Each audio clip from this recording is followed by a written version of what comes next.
left off, Likutey Halakhot Mezuzah Halacha Gimel Sif Hey, paragraph number 5. And again, this Torah is really phenomenal. This Torah is unbelievable. This whole Torah Samech Zayin that Rav Nosson is based on, it just has to be reiterated. The whole idea of Melech HaKavod, that a Jew, or he's running based on his ego, even in Yiddishkeit, he wants to get up Chatzot, he wants to daven netz, he wants to finish Shas, he wants to become somebody, he wants to become an Oived. You hear stories of elders of the Breslov Hasidim. You read Sech Sefer Kodesh, I want to be like this, I want to be like that. Who's talking in the main? It's Chas Shalom, the person, the Azpanim, the person himself who has the ulterior motive. But really, the goal of a Jew is to drop everything and Melech HaKavod. If a person's fortunate in life, then they make it so difficult for a person that whatever he's trying to do, it's just becoming this endless obstacles that they cause him from heaven to raise his hands up in order to realize that Hashem is Melech HaKavod Tzela. Mezuzah Melech HaKavod. Hashem Tzvakot Melech HaKavod Tzela. Hashem, you're running the show. I'm trying, but I see you're not letting it work out, so I'm going to drop everything. And by dropping everything, you can't do anything, and you realize, you become awakened that Hashem is Melech HaKavod, and He's running the show and not you, and you have to be open to do what He wants you to do. This also gives a face, a panim to the kavod, what he mentioned earlier. So now, I don't want to go off too much, but to go on, because how Rav Nosson is connecting the mezuzah, we saw until now, it's so beautiful, it's unbelievable how Rav Nosson explains all the details now of the mezuzah and attaches it to Torah Samech Zayin. When Rav Nosson does this, the feeling is unbelievable. Because again, it's things you know about all along, these ideas that you know about all along, but he's opening your eyes to see the connection. You never even thought about it. He brings you the Hasaga of Rabbi Nachman, and then now he dresses it on ideas of like Mezuzah that you know about. You're not stupid. You learned halacha, you learned basics in Judaism on the Mezuzah, on where to put the Mezuzah, what's in the parsha and everything. But then how he begins to explain it and connect it to the Torah, the feeling is unbelievable. And again, Rav Nosson said himself, the reason why he wrote Likutey Halakhot is in order that people should be mekayim. They should fulfill it. That they should their life should start running based on these ideas. And when you do the actual mezuzah, you do the tefillin, that you should have in mind these ideas. That's why it's called Likutey Halakhot. That you should go with it, not just to read it as a book and you close the book. Okay, I did my Breslov learning for today, and that's it. He wants you. It's the idea is that you should go with it. Mamash lelechet. That's why it's called Halakhot. Akopanim. So we're going to continue. We're now in Sif Hey. You have here if you want Likutey Halakhot if you want. So it's Yoreh De'ah, Mezuzah Gimel. You can see the page number. It's page 246, I think. 224. Man, amazing. Very fast. Okay. So now he's going on. We mentioned a few details until now. And I was going to continue Rav Nosson to show more details of the Mezuzah, how it's connected to and hinted to in Torah Samech Zayin. Valken Kviyat Mezuzah Etzel HaPetach. Where do you put the Mezuzah? In the middle of the room? In the wall? No. Etzel HaPetach, at the door, the entrance. What's a petach? Ki HaPetach hu pnei habayit. What is the petach? The entrance. And when he's talking about the entrance, he's saying the main door that needs a mezuzah is the door that leads into the home. According to halacha, there is a difference between the putting of the mezuzah on the main entrance of the home and all the inner rooms in the home. There's a difference. This one has more of a chiyuv because it's called pnei habayit. They all need a mezuzah, fine. But the one in halacha that this is the must, this is the most important mezuzah, is the one that was called the petach habayit. Why? So he's explaining. Petach, the entrance to the home, is what's called the pnei habayit, the face of the home. This already is tying into ideas mentioned last week. We'll just quickly run it. Rav Nosson says a home is where a person's kavod is revealed. In other words, if you want to know how a person really is in life, it's not how he is in shul, how he is on the street, how he is at work, how he is in yeshiva and everything. It's how he is at home. The person's, and he brings a pasuk to show that. He brings it from the Pizmonim of Yom Kippur. I think he says that kavod yoshevet bayit. There's the kavod of a person in home. The home of the person reveals the true kavod, because that's how the person really is in the home. Because the home is the place of marriage, number one, children, and that automatically is connected to this Torah where he talks about the root of the souls is in kavod. And then Rabbi Nachman connects it to the idea of Adam and Chava she's called Em Kol Chai, the mother of all living. She corresponds to kavod, and the birth of children are the nefashot. And that's why a person has to receive the kavod properly. When kavod comes a person's way, he has to quickly run away from the kavod. Because if he takes the kavod chas shalom for himself, then the kavod will run away, and chas shalom can take away his nefesh. He can lose his nefesh, chas shalom. Because he says, Rabbeinu in this lesson, that the root of the nefesh is kavod. So when there's kavod coming, you want the kavod to stay, not to run away. So by not taking the kavod for yourself, taking it for the Shem Shamayim, taking it just because I'm interested in the nefesh, the new nefesh, which we interpreted, which means, or an actual physical child, for example, but also means a boost in yourself, that you have a re-energizing in Avodat Hashem. You feel like you just were born again and reawakened. That is another terminology of a new nefesh in life, a new nefesh. When you hear this, it's so shaykh in life. This is basically all of life. When you hear these ideas, this already covers everything in life. Again, this rule from Avram Bev Nachman. Avram Bev Nachman, Rav Yochaim Rosen used to say that when Avram Bev Nachman would give over a lesson in Likutey Moran, he would develop it so much that you would see everything in life in this Torah, and there can't be anything else outside of it. But then you're amazed to discover there's another lesson, there's another Torah in the Likutey Moran.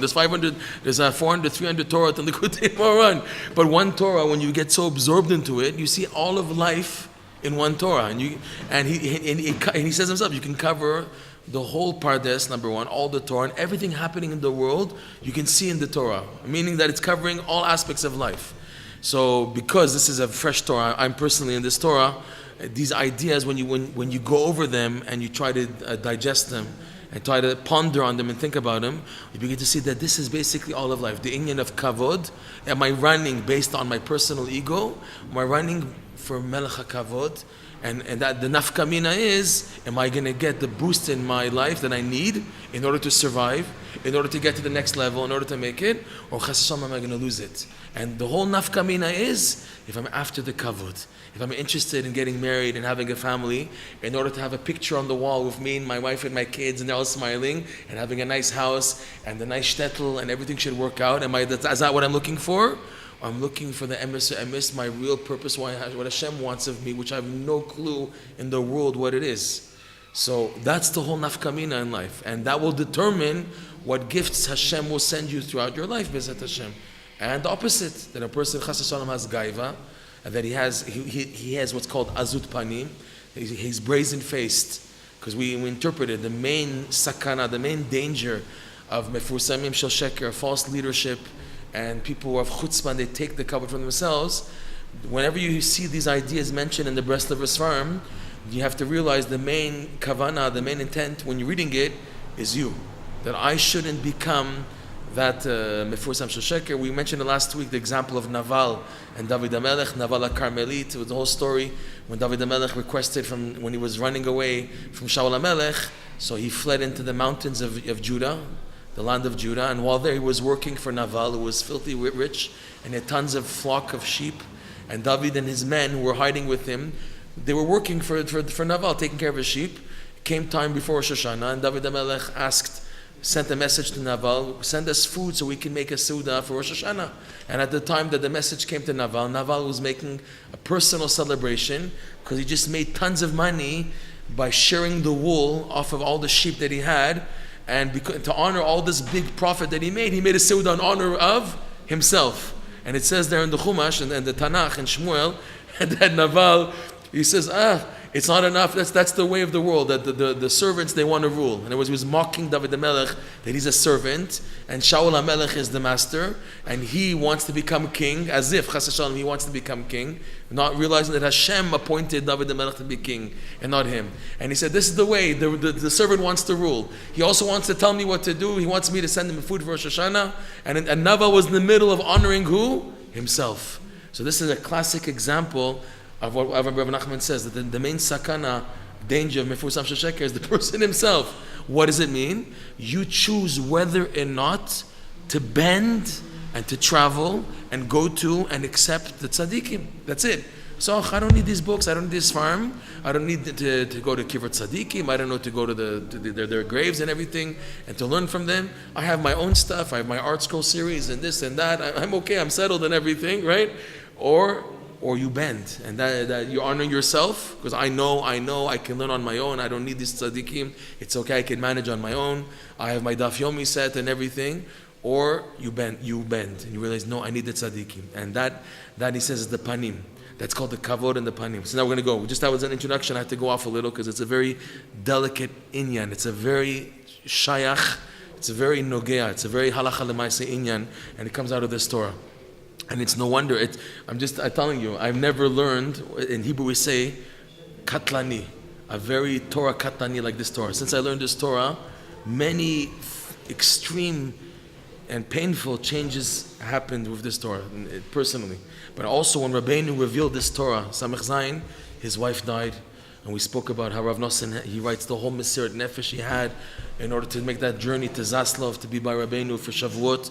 And then he heard this Torah. This is the result of the Mesirat Nefesh. But the main thing, that Rabbeinu lost his wife, and he put it into this Torah. And the item of losing, he starts the Torah immediately from the beginning. That if you don't take the kavod properly, then you can lose a nefesh. It comes to take away a person's nefesh chas v'shalom. So it's very katlani, it's very extreme, very deadly, if you want to call it. It's a deadly Torah, but it's very shayach. It's the whole inyan of you functioning on your pursuit of kavod, personal kavod or not. And also, this thing really delicate applies again in the gear shift. On one hand, you have to get up in the morning, you have to start avodat Hashem. Rabbeinu says in Sichot Haran, you have to toil. You have to work hard. To get up chatzot is not easy. It requires work. All types of kuntzim, all types of tricks. I have to sleep on this type of bed and go to sleep like this, and not to eat too much, and this, all these things. And then to make sure that I have my sidarim, and I cover my sidarim every day. I have to kill myself. There's all types of people and obstacles. I have to run to this office now, and I have to go here. All types of bitulim. And you're running for time. You're racing against the time in order to make that the day doesn't finish until you do all your sidarim. So there's a lot of yigin avodat Hashem. But on the other hand, you have to realize that Hashem's in charge. There's two gear shifts. It's the gear shift of running and running and running. But then when you get carried away to think, it's me getting up for chatzot. It's me being matzliach and avodat Hashem. It's me. I'm finishing Shas. Wow, I'm going to be finishing soon this masechet, another masechet. So the person can, God forbid, get miscarried and begin to think the kavod is for me. So at that point, the kavod leaves a person, becomes extremely difficult. And they take away the nefesh, what you accomplished, everything, in order to remind the person, hey, the kavod only belongs to Hashem. He's melech hakavod, and not you, and not the person. So it's a very delicate inyan. The whole Torah is based on this one point. And let's see how, again, Rav Nosson develops it. The entrance of the house is called the face of the bait. And he said in the lesson that you have to make sure that the kavod has a panim. That when you have kavod, to make sure it has a panim. Rashi explains in the Chumash, Shapetach nikra panim. What is a petach? The entrance. It's called the face. The face of an item is called its petach, its opening. It says in the Gemara, beautiful. When we learn in the Gemara, it talks about when is the chiyuv, the obligation to give maaser start. The person now, he took all the wheat from the field, and then he puts it in what's called the silo, right? The goren. He stores it in the goren. So where does the terminology of panim come from? From there. Watch, he's going to quote the Gemara now. When are you chayiv to give maaser on what you collected in the field? There's no chiyuv until the crop sees the face of the house. That's the wording in the Mishnah and the Gemara. That's the wording there. That it has to see the guy. He's taking the crops in the field. He's taking the crops in the field. He can eat and eat and eat. No meiser. When does the meiser start? As soon as he takes all the crop and brings in its ro'eh pnei habayit, it sees its face. In other words, the face of the house, the storage of the crop, of the vegetables and the fruit and whatever that's growing. Then you can't eat until you give meiser. So what's the wording? Pnei habayit. That's what it says in the Gemara. That's the wording in the Gemara. And what do they mean? The pnei habayit, dahainu apetach.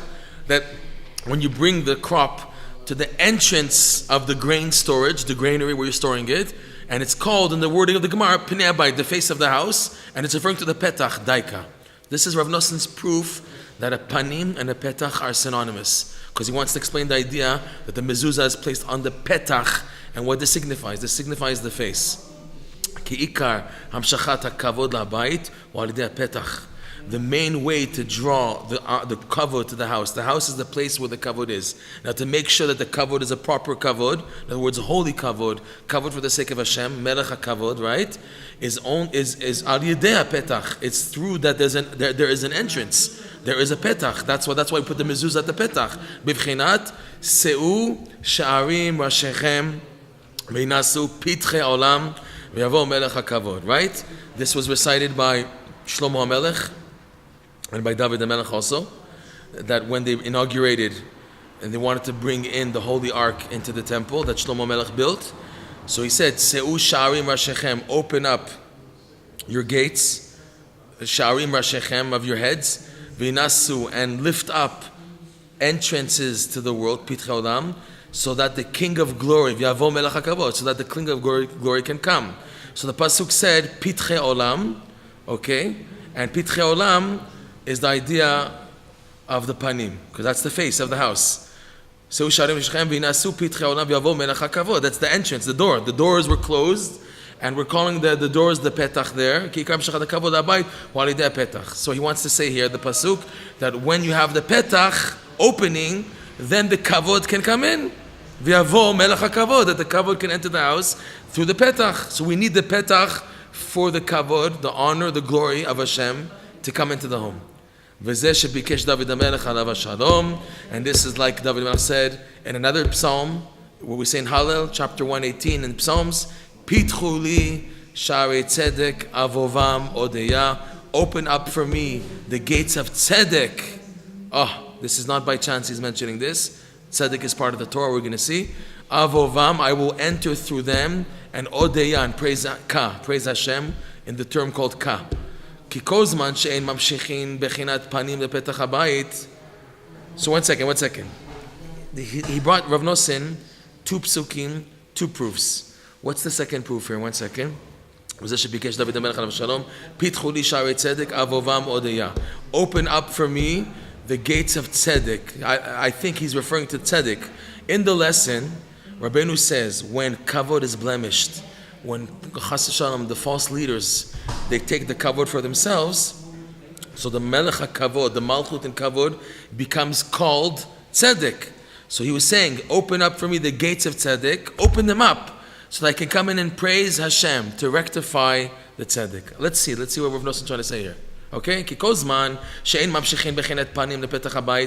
so long as you don't draw a face, that there should be a face to the entrance of the house, shu bechinat kavod, and the house signifies kavod, glory, honor. Azaya malchut nikrat tzedek. Here we go. So then we like he says in the lesson, that the malchut is called tzedek. It's incomplete. Kamuvar b'mamar niskala, as mentioned in the lesson above. V'azay yesh yanika lachitzonim, and when malchut, kavod, honor, and kingship is called tzedek, so then the evil forces have nourishment. They have the upper hand, and they gain control, and they have power. Yishlam yanika, they have where to draw nourishment from sustenance. Kamuvar b'mamar, as mentioned in summary in the lesson there, lesson 67. V'alken az hashar sagur. So when that happens, the gates are closed. What does it mean the gates are closed? That you only get what you invested. And because there's a lot of dinim, they don't give shefa from heaven. They don't let the shefa come down, because it's tzedek works justice system. You did 1, you get 1. You did 2, you get 2. You did nothing, you get nothing. You did 1 and you did -1, so you had 0. You did +1 and you did -5, so now you're -4. You owe -4. Tzedek is you get what you deserve. It's very tough. And we all know today that nobody deserves we don't deserve to be alive even. We're all living on complete chesed, so it's no wonder people are going through what they're going through in life, because there's a lot of tzedek. When there's tzedek, and from heaven, they're causing it that the justice system is very just and difficult, and letter of the law, and you get what you invested. So that's why there's a lot of dinim chas v'shalom. When that happens, he says the gates are closed. Right? Azay malchut nikra tzedek, azay yeshen nikra. Then the gate is closed. The gates are closed now, because if we give too much in nourishment to the chitzonim, they're going to take everything. So the doors have to be closed, so that the chitzonim don't grab more than what they need to survive.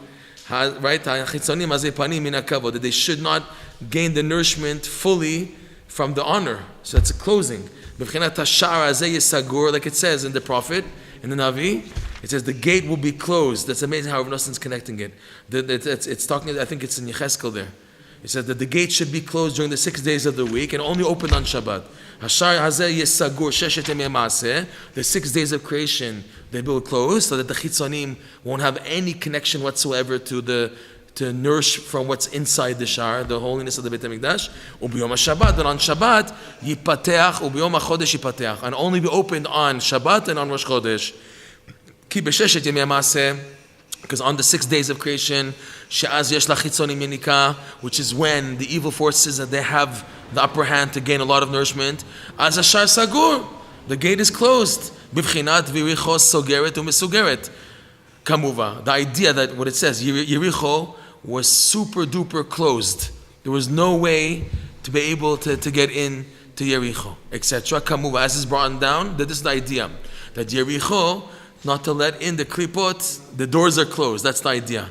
Aval b'yom HaShabbat Rosh Chodesh v'chayotze she'az nimshachin mochin lamalchut.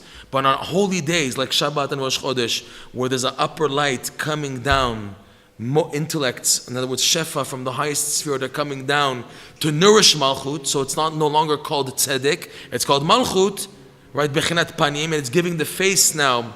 These holy days are causing that there's a unification of kavod and malchut. We said kavod in Kabbalah is the highest sphera. Kavod corresponds to keter, the highest sphera, which is the beginning of the mentalities, the mochim, which is the beginning of blessings coming down to the world. And malchut, kingship, is the lowest sphera. And we're always interested in joining melech hakavod together.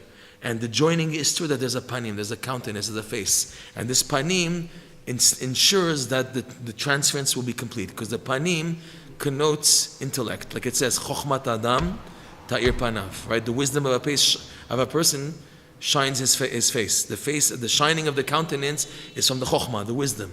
So when there's a panim that ensures that malchut is receiving from kavod, and it's called malchut, which is good, it's positive, as opposed to tzedek, which is very full of judgments and constrictions and severities. Okay? Bechinat v'an pahanerim, like we say on Friday night, entering Shabbat, for the Zohar that we say in the Siddur, the Nusach Sfard Siddur, v'an pahanerim bin hiru ila'a, and their faces are shining with an upper light on Shabbat. So we see that there's the idea of panim being revealed on Shabbat, which means that there's no longer tzaddik and the gates can be opened now. There's no fear for the chitzonim, the azei panim, the evil ones, to gain nourishment. Az niftach hashar, then the gate is open, b'vchinat of yom HaShabbat yipatech, like it says in the prophet, the pasuk there, and on Shabbat day, the gate will be open, of yom HaChodesh yipatech, and on the day of the month it should be open. Okay.